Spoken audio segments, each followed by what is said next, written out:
Chapter 14. Sometimes I told Gloria the story Miss Franny Block had just told me. Or I imitated Otis tapping his pointy-toed boots and playing for all the animals, and that always made her laugh. And sometimes I made up a story, and Gloria Dump would listen to it all the way through from beginning to end. She told me she used to love to read stories, but she couldn't anymore because her eyes were so bad. "Can't you get some really strong glasses?" I asked her.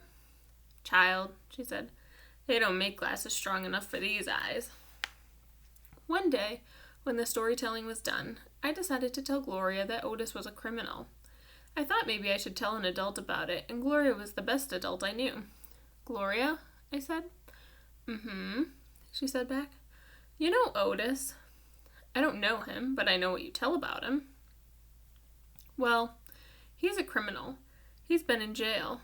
Do you think I should be afraid of him?" "What for?" "I don't know. For doing bad things, I guess. For being in jail." "Child," said Gloria, let me show you something." She got up out of her chair real slow and took hold of my arm.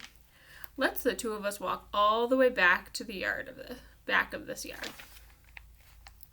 "Okay," I said. We walked, and Winn-Dixie followed right behind us. It was a huge yard, and I had never been all the way back in it. When we got to the big old tree, we stopped. "Look at this tree," Gloria said. I looked up. There were bottles hanging from just about every branch. There were whiskey bottles and beer bottles and wine bottles, all tied on with string, and some of them were clanking against each other and making a spooky kind of noise. Me and Winn-Dixie stood and stared at the tree, and the hair on top of his head rose up a little bit, and he growled deep in his throat. Gloria Dump pointed at her cane at the tree. "What do you think about this tree?" I said, "I don't know. Why are all those bottles on it?" "To keep the ghosts away," Gloria said. "What ghosts?" "The ghosts of all things I've done wrong." I looked at the bottles on the tree. "You did that many things wrong?" I asked her. "Mm-hmm," said Gloria, "more than that. But you are the nicest person I know," I told her. "Don't mean I haven't done bad things," she said. "There's whiskey bottles on there," I told her, "and beer bottles." "Child," Gloria Dump said, "I know that. I'm the one who put 'em there. I'm the one who drank what was in 'em." "My mama drank," I whispered. "I know it," Gloria Dump said. "The preacher says that sometimes she couldn't stop drinking." "Mm-hmm," said Gloria again. "That's the way it is for some folks. We get started and we can't stop." "Are you one of those people?" "Yes, ma'am, I am.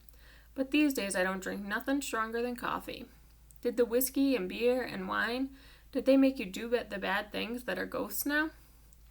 "Some of them," said Gloria Dump. "Some of them I would have done anyway, with alcohol or without it, before I learned." "Learned what?" "Learned what is the most important thing." "What's that?" I asked her. "It's different for everyone," she said. "You find out on your own. But in the meantime, you gotta remember, you can't always judge people by the things they done. You gotta judge them on what they are doing now. You judge Otis by the pretty music he plays and how kind he is to them animals, because that's all you know about him right now, all right?" "Yes, ma'am," I said. "And them Dewberry boys, you try not to judge them too harsh either, all right?" "All right," I said. "All right then," said Gloria Dump, and she turned and started walking away. Winn-Dixie nudged me with his wet nose and wagged his tail. Then he saw I wasn't going, and he trotted after Gloria. I stayed where I was and studied the tree. I wondered if my mama, wherever she was, had a tree full of bottles, and I wondered if it was a ghost to her, the same way she sometimes seemed like a ghost to me.